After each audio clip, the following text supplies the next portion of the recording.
Mereka dalam keadaan tidak sadar karena sudah menginjak semut-semut. Fatabassama dhahika, tersenyumlah Sulaiman, min qauliha, mendengar ucapan raja semut itu. Lalu kemudian Sulaiman berkata, wa qala auzi'ni an ashkura ni'mataka allati an'amta alayya wa ala walidayya wa an a'mala salihan tardahu wa adkhilni bi rahmatika fi ibadikas salihin. Begitulah Al-Quran bercerita bagaimana ketika kekuasaan berada di tangan seorang Sulaiman alaihi salam, tidak ada seekor semut pun yang terinjak. Tak ada seekor semut yang pecah perutnya ketika bala tentara yang dipimpin oleh Sulaiman itu lewat di tengah fiwadin, di sebuah lembah yang isinya semut semua. Hari ini apa yang terjadi? Zaman Sulaiman, semut itu dihormati seperti layaknya manusia. Zaman sekarang, manusia itu dianggap seperti semut. Kerdil, kecil, rumahnya dihancurkan, anak-anaknya dibunuh, dibakar dan dihabisi. Oleh sebab itu kalau mau berkuasa, maka kita disuruh memilih Nabi Sulaiman alaihissalam. Nabi Sulaiman tidak hanya diakui oleh Islam. Dalam perjanjian baru, perjanjian lama, Sulaiman diceritakan sebagai salah seorang dari anak raja. Raja bernama David. Dalam Islam disebut Daud. David punya anak yaitu Solomon. Dalam Al-Quran disebut dia dengan Sulaiman. Artinya dalam kitab suci apapun dia diakui. Hanya saja mereka mengakui dia sebagai raja saja. Sedangkan dalam Islam, Sulaiman tidak hanya raja, tapi dia juga adalah Nabi. Sulaiman, Solomon, sampai ke Yogyakarta berubah jadi Sleman. Sampai di tempat orang Melayu, siapa tuh? Pak Leman. Terserahlah. Yang penting nama itu abadi dan begitu hebat, luar biasa. Sampai seekor semut pun tak ada teraniaya. Kalau kita duduk, bapak pagi duduk mau minum, lalu kemudian ada semut masuk ke dalam tempat air minum, tariklah dia, selamatkan keluar, maka itu pun perbuatan baik dalam pandangan Allah subhanahu wa ta'ala. Seorang ulama besar dari kalangan tabi'in, zahid, hidupnya zuhud, namanya Ibrahim bin Adham. Suatu ketika dia membeli kurma, selesai beli kurma, belanja ke pasar, pulang ke rumah.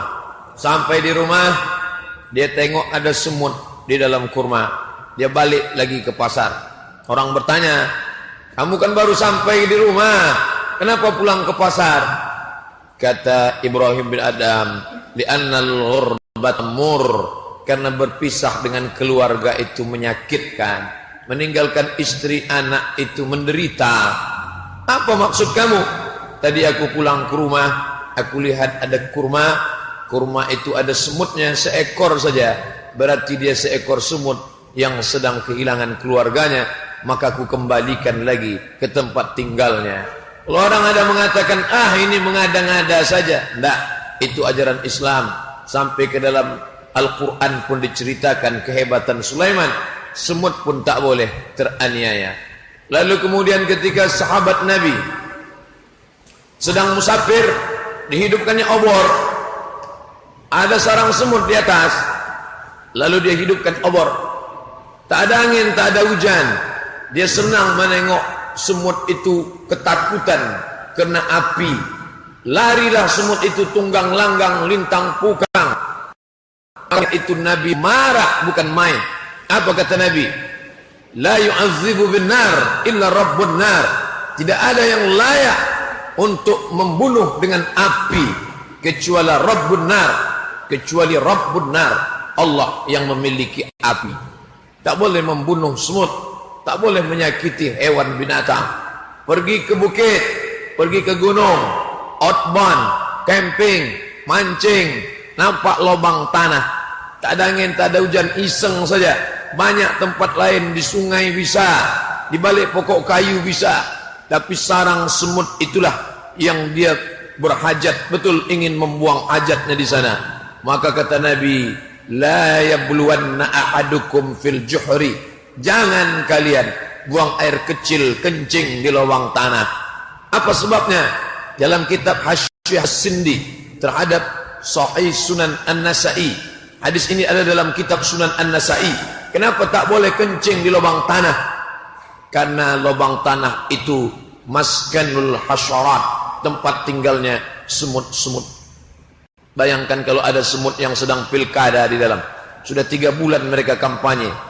Tiba-tiba datanglah angin puting beliung, hujan lebat lengkap dengan twister dan tsunami. Maka habislah baleho-baleho mereka, bertumbangan semuanya di dalam. Pernah tak orang terpikir tentang itu? Orang menyepelekan makhluk Allah subhanahu wa ta'ala. Dalam pandangan Allah, semua makhluk ini sama. Wa ma min dabbatin fil ardi, tidak ada yang melata di atas muka bumi ini illa 'ala Allah rizquha. Allah menjamin rezekinya. Semut dijamin Allah rezekinya. Cacing makhluk Allah. Al-Jahiz meneliti bahwa cacing tak punya mata. Makhluk tak punya mata, cacing.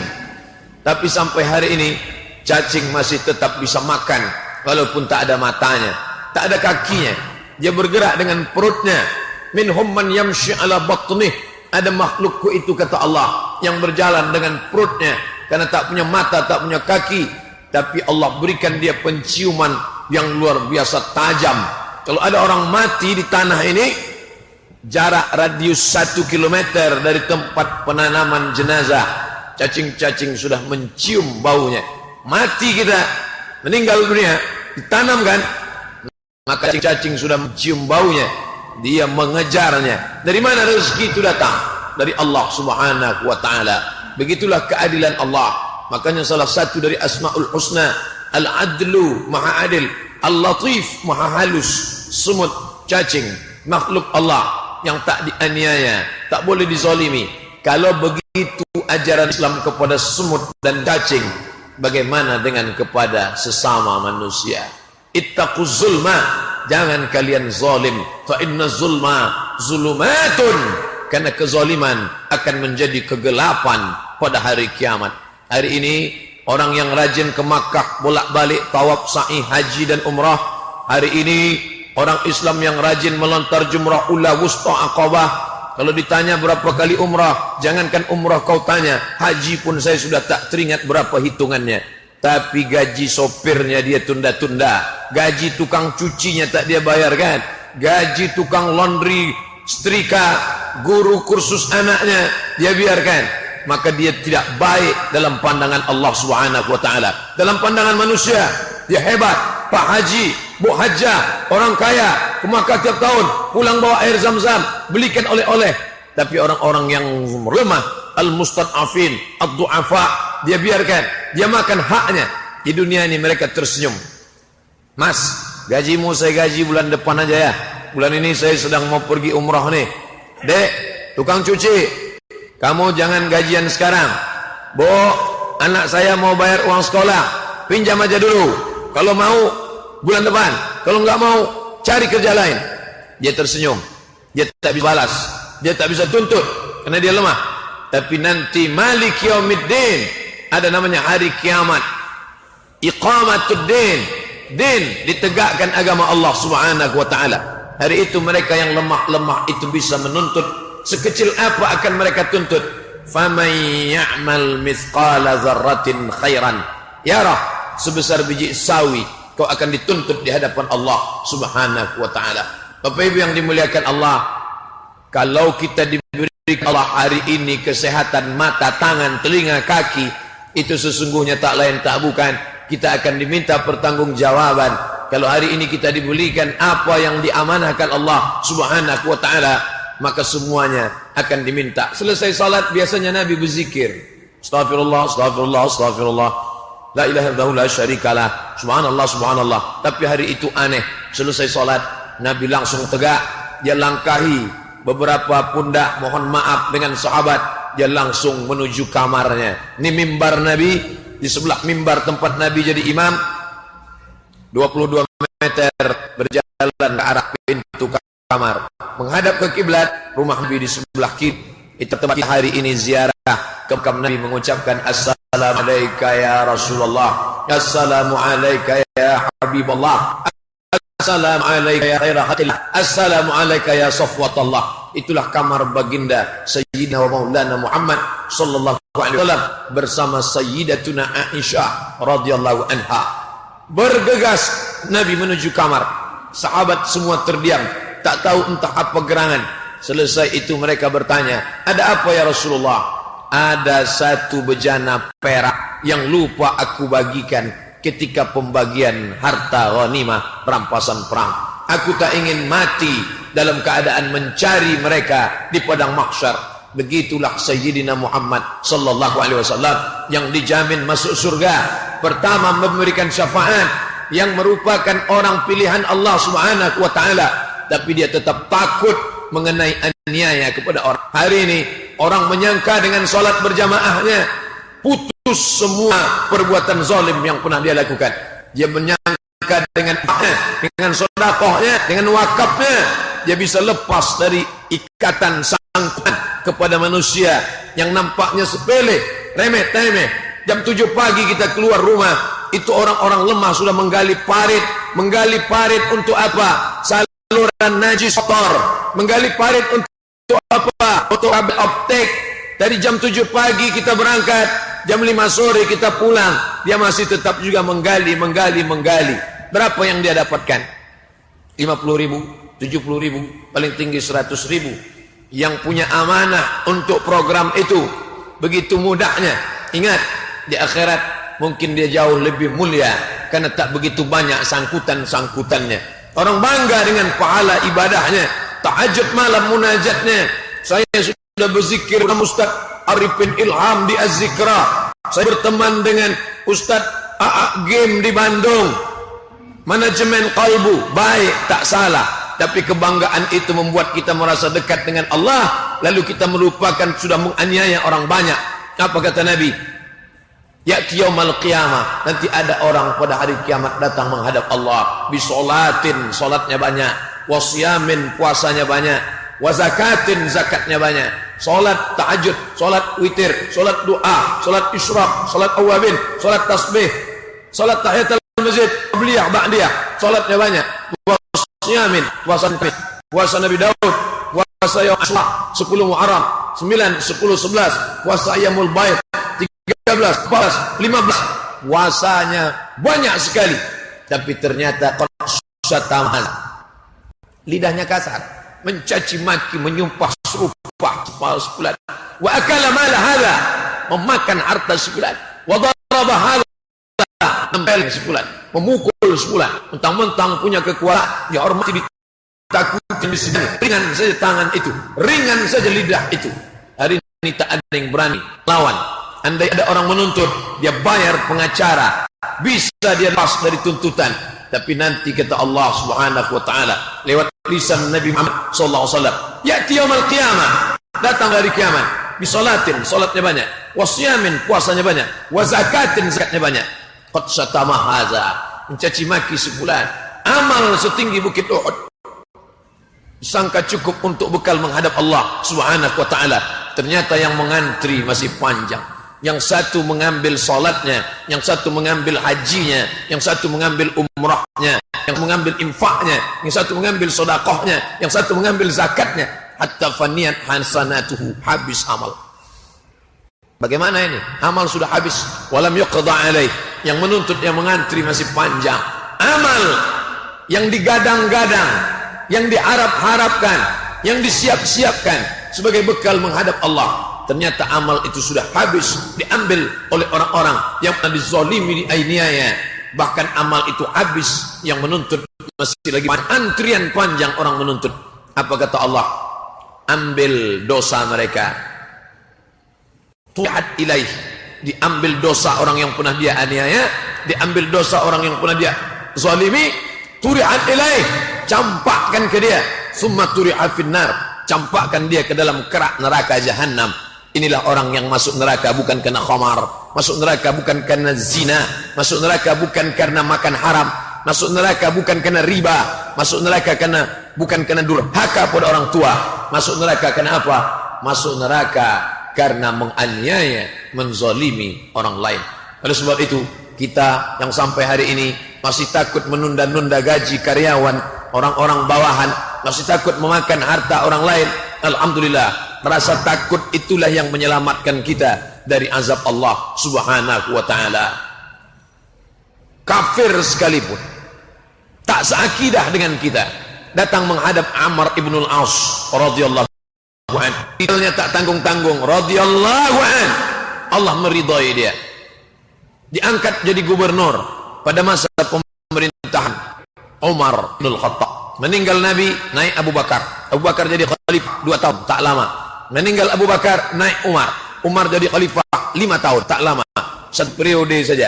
Ditikam oleh Abu Lu'lu'ah Majusi yang sakit hati karena Umar berhasil menaklukkan Persia. Meninggal sebagai syahid. Umar mengatakan seorang panglima perang, membebaskan Mesir.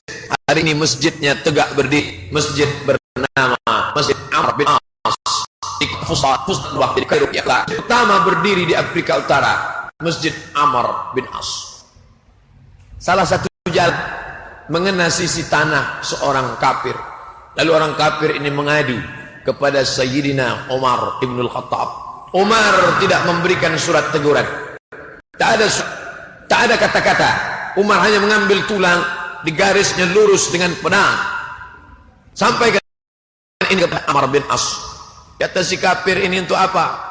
Saya tak paham maknanya. Tunjukkan saja ke Amr bin As, nanti dia tahu apa yang kumaksud dengan tulang ini. Begitu ditunjukkan kepada Amr bin As, menggigil tangan Amr bin As, melihat tulang, maknanya kau akan menjadi tulang, kau akan mati, kau akan dimakan cacing tanah. Lurus, kau mesti bertindak lurus agar engkau tidak menyimpang dari jalan Allah, agar kau tidak masuk ke dalam neraka jahanam yang selalu kita mintakan 17 kali. Kata ketua dari masjid kita, kata pemimpin kita siang hari ini, inna suratal mustaqim, subuh tadi, inna suratal mustaqim, 4 kali zuhur ini, inna suratal mustaqim, condong matahari, tenggelam matahari nanti, inna suratal mustaqim, sampai tenggelam matahari sempurna isya 4 kali, ditambah tahajud dan witir malam, qabliyah ba'diyah, salat du'a, salat awabin, salat isyraq, tahiyatul masjid. Apa maknanya?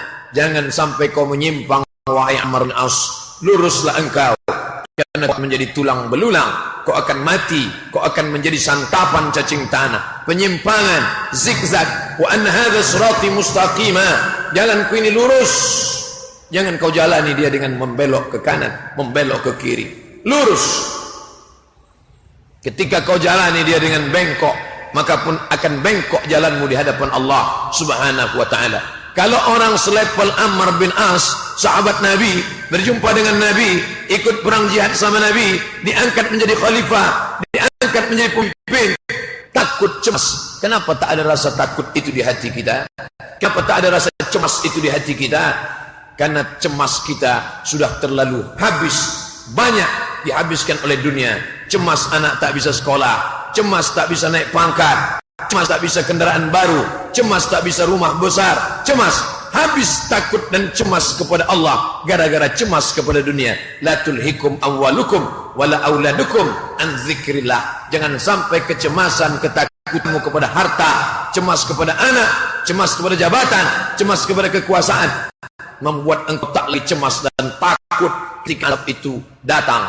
Maka penting pertemuan. Pak Syahrul SPD mengatakan kita perlu ketemu sebulan sekali, membicarakan masalah-masalah, mau dibawa kemana hubungan kita ini, hubungan kepada pemimpin, hubungan kepada rakyat, hubungan kepada Allah subhanahu wa ta'ala. Karena sekarang zaman edan, zaman aneh, orang tak lagi ketemu, berjumpa, bertatap muka, tapi tak lagi ada tegur sapa, semua dengan dunianya masing-masing. 2 orang duduk bersama di tempat yang sama, dulu ada tegur sapa. Bapak mau kemana? Mau ke Pekanbaru. Tinggal di mana? Di Pekanbaru. Pekanbarunya di mana? Di Panam. Dekat dari UIN Suska? Ya. Anak saya ada kuliah di sana. Kosnya di sini. Oh, dekat dengan rumah sana.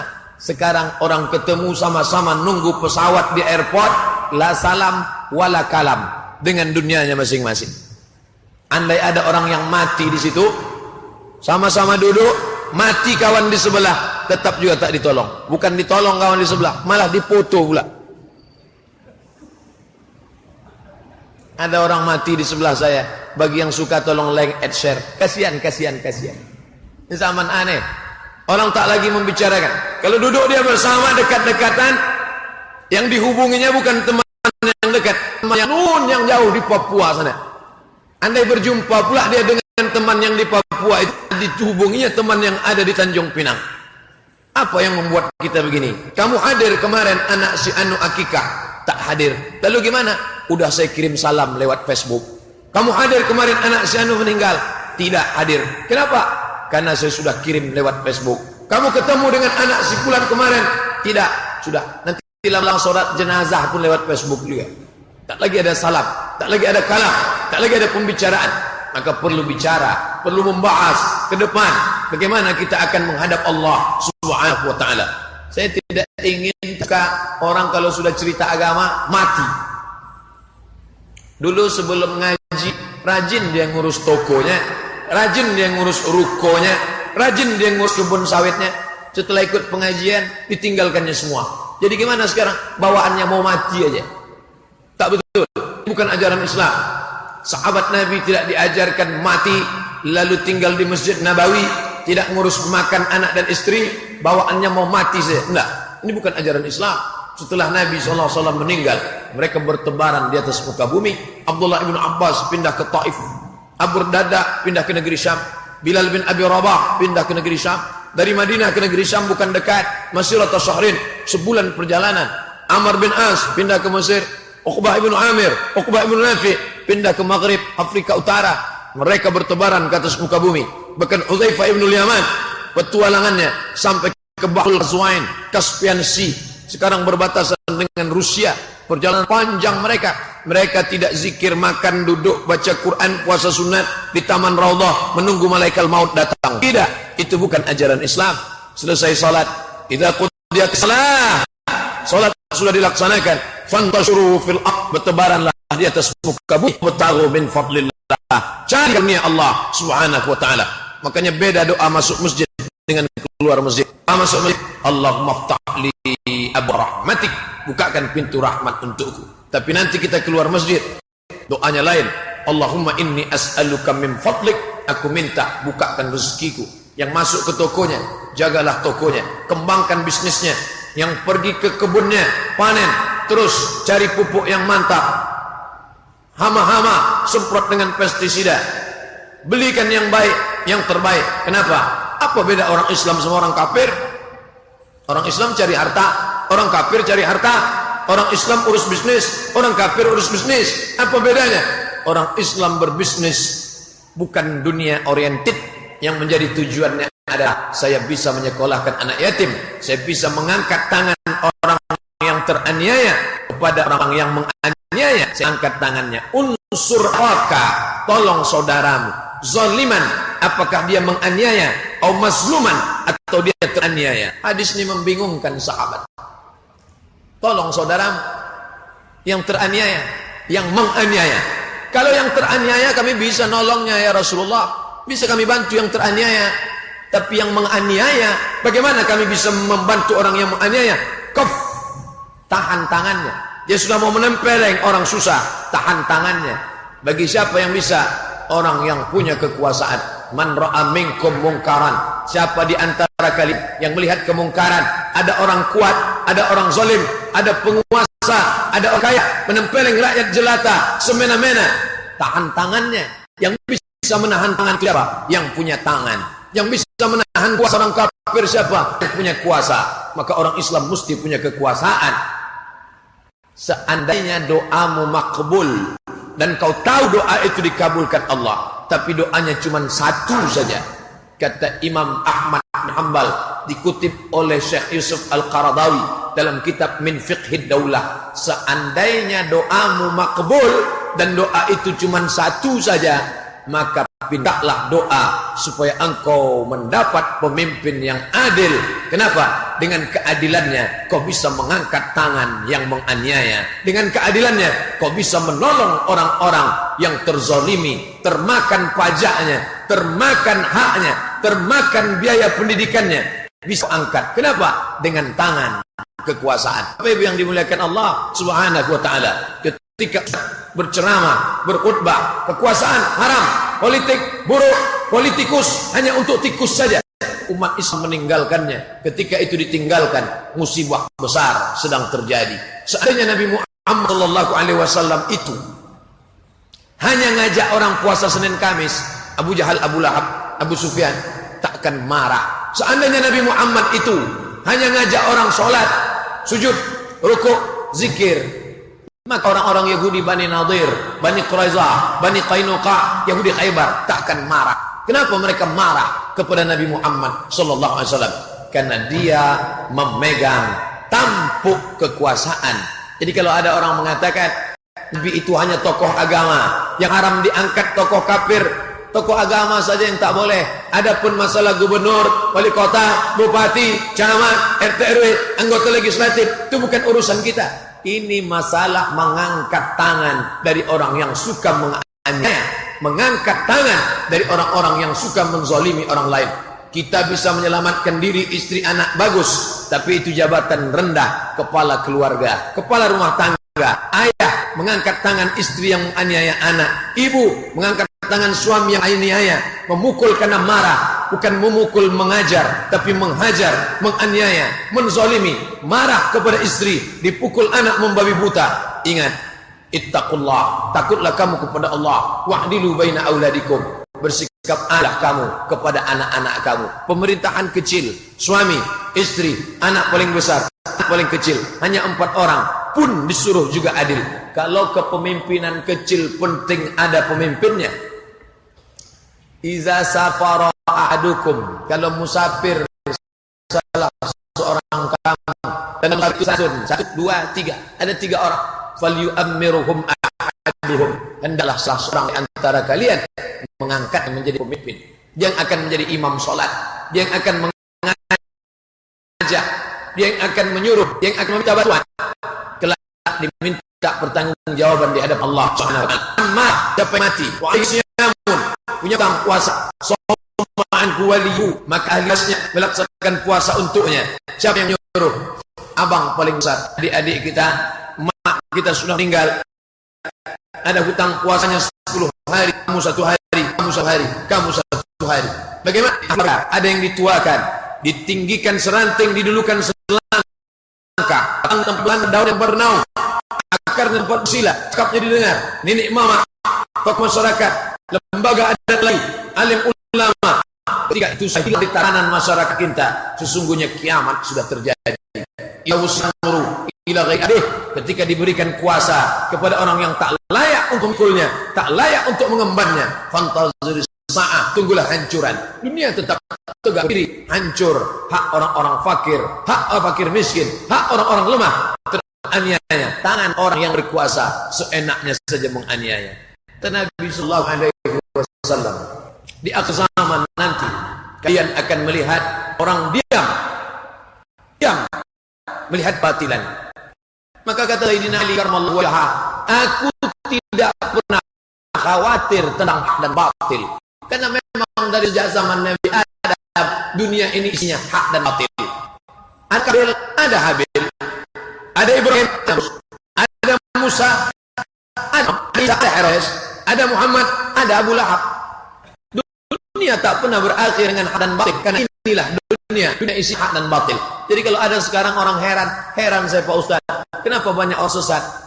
Anda terlambat, Anda bingung, ini tinggal di mana? Dunia ini as-sira', konflik bainal haq wal batil, hak dan batil. Kata Sayyidina Ali, aku tak pernah terkejut dengan hak dan batil. Yang aku khawatirkan adalah orang yang benar diam. Orang benar diam 1000 bahasa, sehingga orang yang batil merasa dirinya benar. Sekarang saking banyaknya orang batil, orang yang benar itu merasa dirinya batil. Kalau ada anak gadis, jilbabnya panjang, bajunya panjang, semua teman-temannya sudah membuka, maka orang akan mengatakan, kamu ninja, kamu sesat, kamu ISIS, kamu cocoknya hidup di Arab. Maka kalau tak kuat tiang pancangnya, ombaknya keras, dahsyat, dia pula yang merasa dirinya sesat di tengah orang-orang yang sesat. Kalau kita tidak yakin tentang kewarasan kita, kalau kita tidak benar-benar yakin bahwa diri kita waras, jangan masuk ke rumah sakit jiwa. Kenapa? Karena kita akan jumpa orang gila. Di pintu gerbang kita jumpa orang gila. Pertama dia tanya, "Bapak gila ya?" Masuk kita ke dalam ruang tamu, ketemu lagi orang gila. Dia tunjuk kita, "Bapak gila ya?" Masuk ke ruang main sepak bola di dalam, ketemu lagi orang gila. "Bapak gila ya?" Lama-lama kita yang tak punya pegangan, kita bingung. Sebenarnya siapa yang gila? Saking banyaknya orang gila, orang waras sekarang ragu tentang kewarasannya. Oleh sebab itu, saking banyaknya orang menganiaya. Kamu kenapa tak bayar karyawanmu tepat waktu? Kamu kenapa tidak berikan dia bantuan? Sedangkan atasan saya tak mau menolong. Ngapain saya menolong? Perlu yang banyak ditolong. Saya aja tak cukup, apalagi untuk dia. Saya aja tak mencukupi, apalagi untuk dia. Maka orang kalau tidak punya keyakinan, betul kata Allah dalam Al-Quran, wa in tuti' aktsara man fil ardi, kalau kau ikut kebanyakan orang, yudilluka an sabilillah, mereka menyesatkanmu dari jalan Allah Subhanahu wa taala. Menghadap ke arah kiblat Masjid Nabawi, sebelah kiri ada pemakaman namanya Baqi Al-Gharqad. Sebelah kanan, berjalan tak terlalu jauh sebelah kanan, nanti ketemu ada taman-taman. Yang lain sudah gedung. Tapi ada satu taman. Sengaja itu tidak boleh ditanam-tanam. Tidak boleh didirikan tiang pancang untuk gedung tinggi pencakar langit. Walaupun kelilingnya sudah hotel. Kenapa? Pemerintah Saudi Arabia menghormati tempat itu, tapi tidak mensucikannya. Karena disitulah Abu Bakar Siddiq diangkat menjadi khalifah. Tempat itu bernama Saqifah Bani Sa'idah. Tapi seumur-umur saya bawa jamaah haji dan umrah, belum pernah jamaah nanya sampai sekarang, "Pak Ustadz, di mana Abu Bakar diangkat menjadi khalifah?" Belum. Selalunya jamaah nanya, "Ustadz, di mana beli ceret kuning sama tempat celak dan batu cincin?" Oke, tak masalah, no problem. Disitulah Abu Bakar dibaiat oleh para sahabat, mereka berdebat. Kata sahabat yang datang dari Ansar orang Madinah, "Kami ingin pemimpin kami setelah Nabi meninggal adalah Sa'ad, panglima perang dari suku Aus." Sedangkan orang-orang Makkah mengangkat, "Kami ingin pemimpin kami Umar bin Khattab." Dua calon pasangan, dua yang akan dipilih. Orang Makkah ingin mengangkat Umar, muda, energik, luar biasa. Orang Madinah ingin mengangkat Sa'ad, panglima perang, perkasa. Abu Bakar Siddiq membacakan hadis. Saya pernah mendengar Nabi bersabda, "Al-a'immatu min Quraisy." Pemimpin mesti diangkat dari Quraisy. Dengan kata-kata Quraisy, maka jatuhlah Sa'ad, karena Sa'ad bukan Quraisy. Tereliminasilah Sa'ad. Ditambah dengan hadis, "Minnal amir wa minkumul wazir." Kami menjadi pemimpin, kalian menjadi pembantu. Wazir, menteri, staf ahli. Oke, tak masalah. Bukan berarti mengkerdilkan orang Madinah. Kalian orang Madinah tetap berperan, tapi kalian menjadi wakil, sekretaris, bendahara, pemimpin puncak adalah Quraisy. Nabi yang berkata, "Al-a'immah min Quraisy." Lalu kemudian kalau begitu siapa yang layak di antara Quraisy? Semua mengeluh-elukan Umar. Karena Umar yang bisa menahan tangan ini. Siapa yang akan menempeleng? Umar yang akan menahan. Siapa yang akan memukul? Umar. Insyaallah orang-orang teraniaya akan selamat kalau Umar yang naik. Tapi kata Umar dengan rendah hati, ada yang orang lebih hebat daripada aku. Siapa dia? Dialah yang kisahnya tertulis dalam Al-Quran. Tsaniyasnaini, ketika dia berada berdua. Ketika mereka berada di dalam gua berdua. Siapa dia? Abu Bakar As-Siddiq radhiyallahu anhu. 3 malam mereka pernah tidur sekamar di Jabal Sur, tempat Nabi sallallahu alaihi wasallam. Malam Jumat, malam Ahad, malam Senin mereka bertolak. Dialah sahabat yang pernah 3 malam tidur bersama dengan Nabi sallallahu alaihi wasallam. Kamis malam Jumat, Jumat malam Sabtu, Sabtu malam Ahad. Maka dengan demikian Umar menjatuhkan dirinya, naiklah Abu Bakar Siddiq radhiyallahu anhu. Kisah itu begitu indah, ditulis oleh Syekh Khudari Bek dalam kitab Itmamul Wafa fi Sirati Sayyidil Khulafa.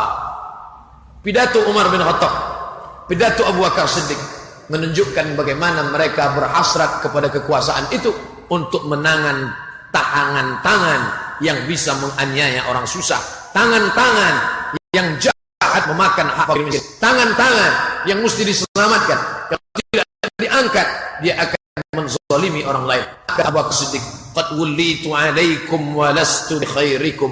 Kalian sudah mengangkat aku, padahal aku bukan orang yang terbaik di antara kalian. Lihatlah rendah hatinya Abu Bakar Siddiq. Ketika semua mendustakan Muhammad, dialah yang membenarkan. Aku berada ke Sidratul Muntaha, aku melihat surga, aku melihat neraka, aku melihat malaikat. Shadaqta ya Muhammad. Dia diberi gelar As-Siddiq. As-Siddiq, Abu Bakar Siddiq. Tapi dia tak mengatakan aku terbaik. Dia katakan qad ullitu alaikum wa lastu bi khairikum. In sadaqtu, kalau nanti aku benar, fa'inuni, tolong. Kalau aku salah, fa'umur aku manusia. Al-insan, manusia. Makanul khata' wan tempatnya lupa, silap, salah. Silap, lupa, silap, salah. Saya tidak pernah silap, tidak pernah lupa, tidak pernah salah. Kalau ada hari ini orang berkata, saya tak pernah lupa, saya tak pernah silap, saya tak pernah salah, maka saat itu dia sedang lupa, silap, khilaf, dan salah. Abu Bakar Siddiq tahu dirinya. Orang yang celaka bukan orang yang sakit. Orang yang celaka bukan orang yang tak punya kekuasaan. Orang yang celaka adalah halakam ru'un lam ya'rif qadrahu. Orang celaka, orang yang tak tahu siapa jati dirinya. Abu Bakar tahu siapa jati dirinya. In aqta'tu, kalau aku salah, luruskan aku. Wa in aqta'tu in sadaqtu, kalau aku benar, fa'inuni, tolong aku, karena aku tak bisa berjalan sendirian. Wa in aqta'tu, kalau aku salah, faqawwimuni, luruskan aku. As-sidqu amanah wal kadhibu khiyanah. As-sidqu kebenaran, kejujuran adalah amanah. Wal kadhibu khiyanah, pengkhianatan adalah kedustaan. Jangan sampai aku jatuh dalam kedustaan. Al-qawiyyu fikum dha'ifun indi. Al-qawi yang kuat. Al-qawi yang kuat. Dha'ifun indi, dia kecil, lemah di hadapan. Ada yang kaya di antara kalian, dia lemah. Ada kepala suku di antara kalian, dia lemah. Kenapa? Karena aku bisa mengambil hartanya, akan kuberikan kepada fakir miskin. Yang hebat di antara kalian, dia lemah. Kenapa? Aku bisa memotong tangannya kalau dia mengambil hak fakir miskin.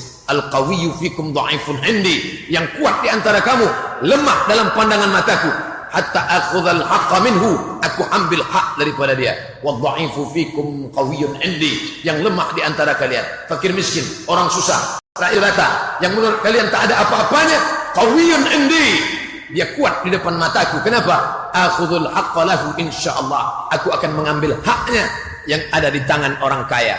Itu hanya bisa dilakukan oleh penguasa yang bisa menangan tangan orang kuat untuk menzalimi orang lemah. Bapak Ibu yang dimuliakan Allah Subhanahu wa taala.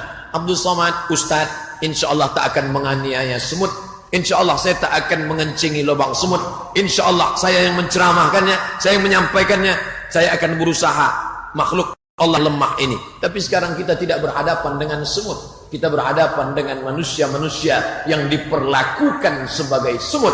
Dia bisa ditolong dengan zakat, dia bisa ditolong dengan wakaf, dia bisa ditolong dengan infak dan sedekah. Tapi itu tak selesai dengan ceramah dan tausiah. Naik khotib ke atas mimbar. Mimbar bagus, cantik, besar, mikrofon, suaranya lantang. Jamaah sekalian, bayar zakat, berikan infak, berikan sedekah. Berkesankah itu ke dalam telinga jamaah ya? Yang mendengar banyak, tapi yang naik ke Sidratul Muntaha lebih banyak. Belum lagi keluar dari pintu masjid, cerita itu sudah bubar, sudah buyar. Begitu selesai khutbah Jumat, masuk ke warung, makan siang, minum segala macam. Apa isi khotib itu tadi? Entahlah, cepat betul dia khutbah. Tapi yang dimuliakan Allah Subhanahu wa taala. Oleh sebab itu, ketika dia dituliskan dalam bentuk perda, saya yang bertanda tangan bahwa ini pegawai, saya akan siap jika zakat saya dipotong atas. Jika tidak, maka saya siap ditempatkan dimanapun berada, dari mulai Papua sampai Sabang Merauke. Maka itu memberikan efek yang luar biasa. Segenggam kekuasaan yang dititipkan Allah ke tanganmu, kau pakai menolong agama Allah Subhanahu wa taala. Meninggal Nabi Muhammad sallallahu alaihi wasallam hari Senin. Hari Senin lahir, hari Senin pindah, hari Senin meninggal, hari Senin dibangkitkan. Zaka yauma wulidtu, hari Senin aku lahir. Wa yauma bu'itsu, hari Senin aku dibangkitkan. Wa yauma ub'atsu 'alayya, hari Senin aku diangkat menjadi rasul. Wahyu turun pada hari Senin, lahir pada hari Senin, mati pada hari Senin. Meninggal Nabi Muhammad sallallahu alaihi wasallam. Apa yang dilakukan Abu Bakar, Umar, Utsman? Mereka berkumpul di Saqifah Bani Sa'idah. Syiah menuduh orang gila kekuasaan. Tengoklah itu Abu Bakar dan Umar merampas kekuasaan Nabi. jasad Nabi terbujur, mereka sibuk dengan kekuasaan.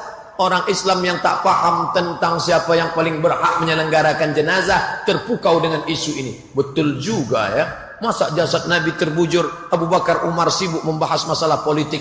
Jahil bin goblok bin bahlul. Kenapa Abu Bakar sama Umar sibuk membahas politik? Kenapa mereka biarkan jasad Nabi? Jasad Nabi diurus oleh lain keluarga. Kalau kita meninggal, yang paling bagus mengurus jenazah kita adalah anak kita. Nabi tak punya anak, maka jenazahnya diurus menantu. Menantunya siapa? Suaminya Fatimah. Kenapa bukan suami Ruqayyah? Kenapa bukan suami Ummu Kalsum? Karena Ali bapaknya adik beradik kandung dengan bapak Muhammad sallallahu alaihi wasallam. Bapak Ali namanya Abu Talib, bapak Abdullah namanya Abbas.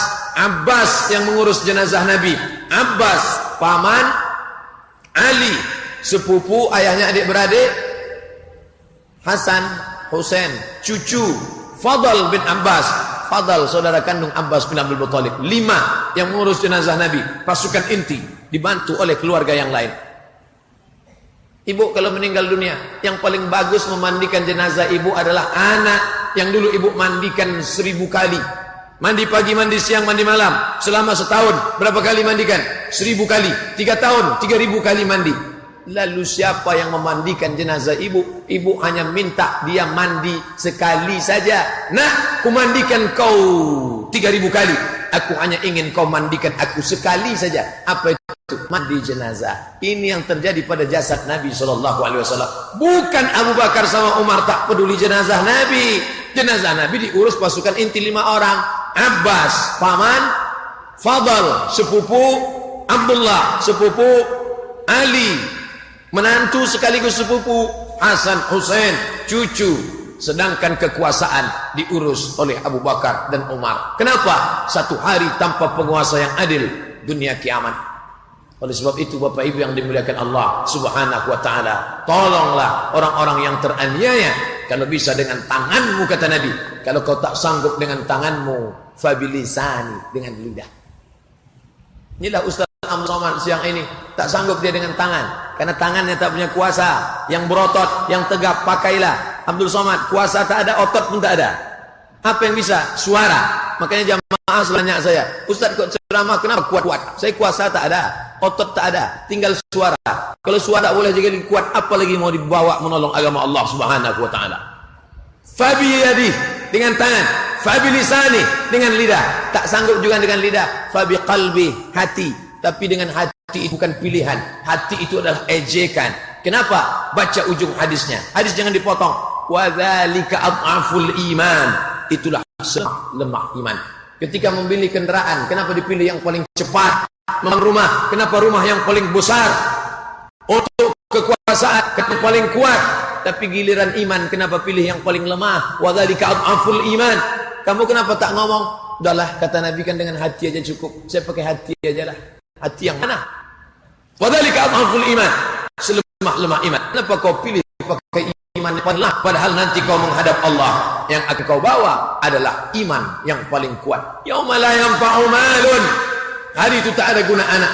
Wala banun. Harta tak berguna.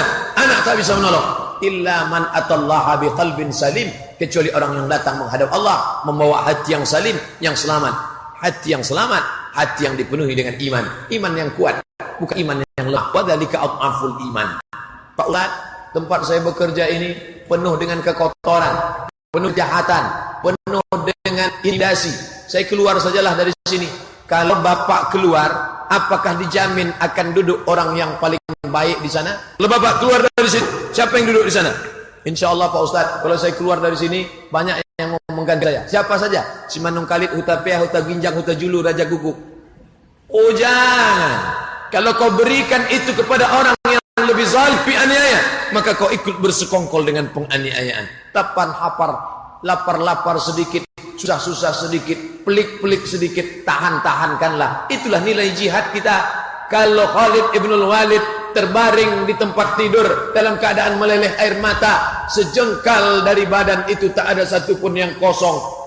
Sejengkal. Setiap dijengkal tangannya, kakinya, lehernya tak ada yang kosong dari 3. Bekas tusukan tombak, bekas besetan pedang, bekas anak panah. Tombak, pedang, anak panah. Kita hari ini setiap jengkal bersih, mulus, tak ada bekas tombak, tak ada bekas anak panah. Ada satu nih Pak Ustadz, bekas apa? Kemarin mata kail. Mata kail apa? Mancing. Tak bisa dibawa untuk membela di hadapan Allah Subhanahu wa taala. Maka paling tidak, inilah nilai jihad kita. Duduklah di situ, tekan-tekan sikit, tahankan. Ibadah bukan hanya sekedar ambil Quran, baca Quran. Ibadah bukan hanya sekedar duduk di masjid berzikir, bertakmid. Ibadah adalah ketika Bapak duduk di tengah kekuasaan itu, dengan itu bisa menolong orang susah, mengangkat dengan orang yang akan menganiaya. Man salimal muslimun min lisanihi wa yadihi. Ya Rasulullah, ya. Manil muslim? Siapa muslim itu? Muslim adalah orang yang salat berjamaah. Betul. Muslim adalah orang yang pergi pagi pegang tangkus rajin. Betul. Muslim adalah orang yang pergi haji dan umrah tiap tahun. Betul, tak salah. Tapi muslim jangan lupa siapa dia? Man salimal muslimun min lisan. Selamat orang lain dari lidahnya. Selamat orang lain dari tutur katanya. Selamat orang lain dari cakapnya yang pedas, yang kasar. Wayadih, dari tangannya. Tangannya. Alhamdulillah Pak Ustaz, tangan saya tak pernah menempeleng orang, tangan saya tak pernah mukul orang, tangan saya tak pernah menjewer orang, tangan saya tak pernah menyakiti orang. Tangan Anda memang tidak menyakiti orang, tapi tanda tangan Anda sudah meluluh lantakkan pagar rumah orang. Tanda tangan Anda sudah menghabiskan kebun kelapa orang. Tanda tangan Anda sudah menghabiskan tanah wakaf orang. Berapa yang sudah teraniaya? Itu tergantung kemana Pak Ustaz. Kalau dia tariknya ke atas, itu 2 hektar tuh Pak Ustaz. Kalau tariknya ke bawah, itu habis pekerjaan orang Pak Ustaz.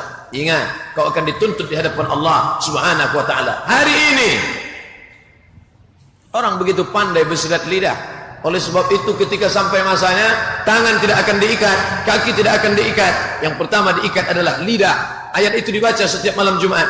Al-yawma nakhtimu ala afwahihim. Kenapa mulut yang dikunci? Karena begitu mudah bersilat lidah. Kasura kalamuhu kasura saktuhu. Siapa yang banyak ngomongnya, dia yang paling banyak salahnya. Ini kita duduk di masjid ini, kalau tanya ini, siapa yang paling banyak salahnya? Saya ini yang paling banyak salah, karena sudah ngomong 45 menit. Jadi mulai ceramah jam 1, sekarang jam 2 kurang 15. Ngomong terus. Tapi insya Allah di akhir pengajian saya akan minta maaf. Saya tak ingin sakit hati Bapak Ibu menghalangi masuk ke dalam surga Allah. Bapak Ibu sekalian, jika ada kata-kata yang tak berkenan, menyinggung perasaan, tolong maafkan saya. Nanti di akhir lagi. Apa Ibu yang dimuliakan Allah Subhanahu wa taala, semuanya akan diminta pertanggungjawaban. Ketika kita dengan kuasa kita bayar dia. Saya tak pandai ngomong, kau kan pandai ngomong. Memang kamu kuliahnya untuk ngomong aja. SH ngomong, MH ngomong, doktor ngomong. Ini tolong bayar saya. Oke. Yang salah bisa dibenarkan, yang benar bisa disalahkan. Siapa tuan kerja? Ruhul Istanbul Otman Paris Utapea. Memang itu sudah kerja ya. Bayar. Tapi di sana nanti tak bisa. La taqum fiha syafa'atun. Pertolongan siapapun tak bisa menolong. Jangankan pengacara, jangankan advokat, jangankan ahli hukum. Yauma firrul mar'u min akhi. Saudara kandung lari, abang lari, adik lari, kakak lari. Wa ummihi, mak kandung lari dari anak, anak lari dari mak. Wa abi, ayah lari dari kepala rumah tangga, lari dari anak cucu. Wa sahibatihi, istri, istri lari dari suami, suami dari istri lari. Yang selama ini katanya buah hati belayan jiwa, sedetik pun tak dapat kutinggalkan, kau merana rasanya. Tapi saat itu semua akan lari. Suami lari dari istri, istri lari dari suami. Wa bani, anak-anak yang selama ini dirindu-rindukan, yang selama ini dipeluk cium, tapi saat itu tak bisa menolong. Kenapa Quran hanya menyebut 5? Saudara, emak, ayah, anak, istri. Kenapa cuma 5? Karena yang 5 inilah yang paling dekat di hati kita. Sedangkan yang 5 ini saja tak bisa menolong. Apalagilah sahabat andai tolan kawan sekantor. Habis-habisan menolong kawan sampai menghalalkan yang haram. Jangan. Karena dia pun tak bisa menolong di hadapan Allah. Habis-habisan menolong tetangga sahabat sampai menghalalkan yang haram. Jangan. Karena kita akan datang sendirian menghadap Allah. Walaqad ji'tumuna furada. Kau akan datang menghadap aku sendirian. Kama khalaqnakum awwala marrah. Sebagaimana dulu kuciptakan kau sendirian, kau pun akan datang menghadap aku sendirian. Kama khalaqnakum awwala marrah. Janganlah mau disanjung-sanjung, engkau digelar manusia agung. Sadar diri tahu diuntung, jasad terbujur, keranda diusung.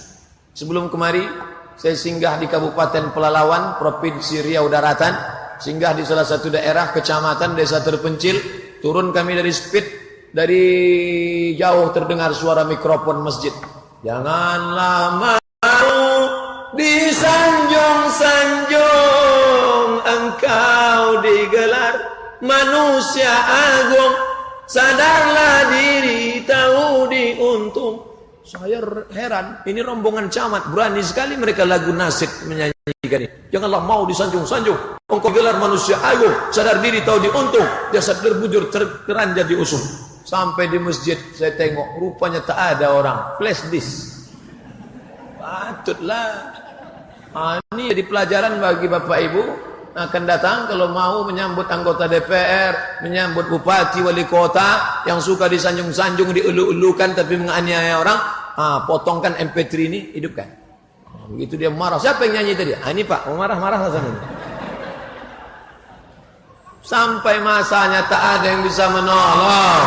Yang bisa menolong adalah ketika kita bisa melahirkan perda syariah, ketika kita bisa menolong orang susah.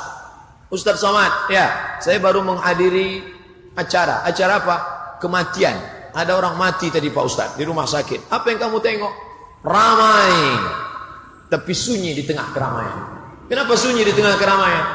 Sunyi Pak Ustaz, mata melotot, orang keliling, kepala dinas, kepala bandar, kepala kantor, orang kaya, sahabat, kerabat, tetangga, handai tolan, semua ada. Tapi sunyi di tengah keramaian Ustaz. Ternyata kalau kita mati menghadap Allah, tinggal kita dengan amal saja. Makanya dalam tafsir Ibnu Katsir, Abul Fida Ismail Ibnu Katsir menulis kitab tafsir namanya Tafsir Al-Quranil Azim. Buka surat Yasin. Dalam muqaddimah tafsir surat Yasin, idza quri'a fi kulli amrin asirin. Setiap ada perkara yang sulit, bacakanlah surat Yasin.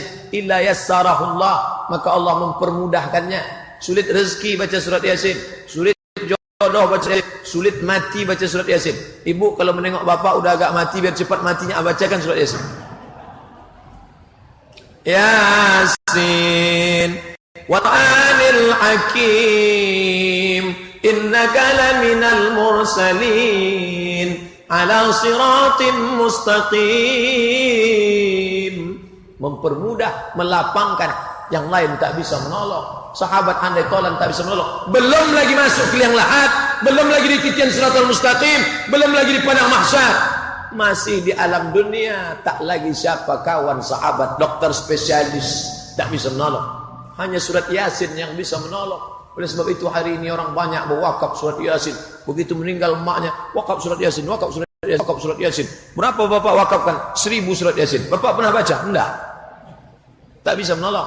Orang yang membaca, orang yang menghayati maknanya, itu yang bisa menolong di hadapan Allah Subhanahu wa ta'ala. Jadi ketika dia mati itu siapa yang menolong? Tidak ada yang menolong Pak Ustadz. Anaknya membacakan surat Yasin. Jangankan anaknya membacakan surat Yasin Pak Ustadz, kami foto, kami kirimkan pakai BBM. Ini foto bapakmu menjelang sakratul maut. Kamu kemana aja? Mohon maaf, sedang rapat penduduk kota. 9 bulan 10 hari dia dikandungkan. 2 tahun dia disusukan. Mengalir darah ibu dalam darah badannya. Apa yang ibu inginkan? Ibu tak pernah minta belikan dia gelang emas yang besar. Ibu tak pernah minta buatkan rumah yang besar. Ibu tak pernah minta belikan mobil yang mewah. Yang ibu inginkan adalah, nak, di saat kesepian kesunyian itu nanti, di saat malaikat maut mencabut nyawaku, di susah genteng itu, datang iblis membawakan botol. Mau? Kalau kau mau mengikut aku, minumlah. Menjelang sakaratul maut itu haus, minta ampun. Di saat itu orang akan mencari air. Datang tetesan embun di tengah gurun pasir, dengan zikir, dengan doa, dengan talqin, membisikkan ke pangkal telinga. Kalau pernah kau masukkan program bantuan MDA untuk sekolah anak-anak tak mampu, anak yatim dibebaskan uang SPP, orang susah dibebaskan, belikan baju pakaian seragam. Anak kita itu selamat karena apa? Karena sekolah MDA, karena pendidikan agama tak lagi ada di sekolah umum. Satu-satu yang menyelamatkan dia MDA. Tapi guru MDA itu menderitanya luar biasa. Saya tanya guru MDA di Tanjung Pinang, saya tak tahu. Di tempat lain saya tanya, berapa gaji kalian? 300.000 sebulan. Itu pun gajiannya 3 bulan sekali, disunat masal. Ketika kau punya kuasa, kau tolong dia, itulah yang akan menjadi tetesan embun di tengah gurun pasir. Sore-sore itu anak-anak sekolah, mereka membaca Quran. Apa kata mereka? Untuk orang yang sudah berjasa mengeluarkan perda ini, untuk orang yang pernah berkuasa menolong agama ini, ya Allah, mudahkan urusannya, lapangkan kuburnya, sehatkan badannya kalau dia masih hidup, jadikan anaknya anak-anak yang soleh. Mereka tak tahu nama orang itu siapa, tapi malaikat tak pernah salah alamat.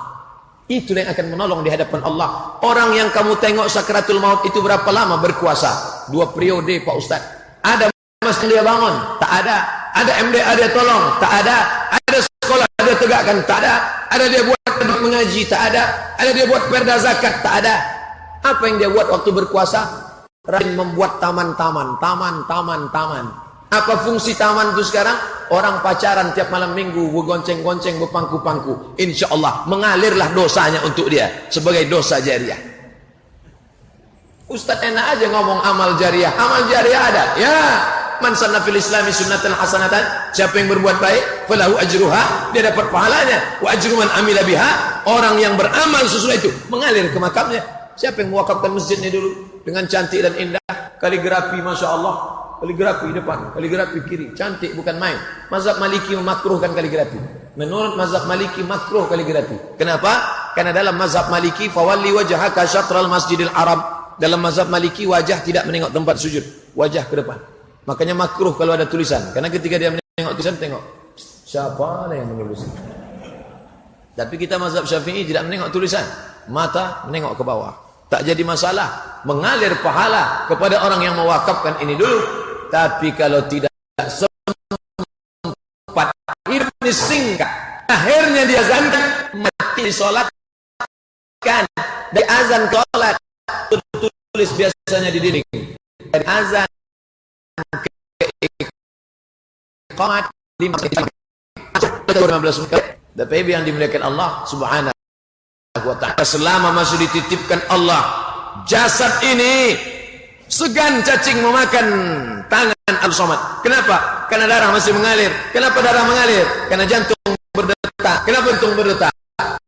Masih ada roh bersemayam. Dan masjid yang ini adalah Al-Mukarram Haji Abdul Somad LCMA dari kota Pekanbaru Riau. Semua mengatakan Al-Mukarram. Tapi di kisah Rabah Al-Mukarram menjadi Al-Marhum. Saya, kata si ibu, ini suami saya. Tapi itu roh keluar dari jasad, jenazahnya. Jenazah. Oh, kemari. Dulu dia akan datang disambut, dicium tangannya. Tapi begitu roh keluar jasad, bawah sudah digunakan kata dia, tidak lagi kata langsung. Apa kabar Bapak? Bapak sehat? Bapak di mana? Tapi ketika sudah terbang, bawa dia kemari. Bawa dia kemari. Yang selama ini aku sombong, tak mau sujud di belakang imam. Ini imam, ngapain saya sujud di belakang imam? Ngapain saya mau bersujud di belakang imam? Aku sombong. Ingatlah, sampai masanya kau tak lagi berkaki.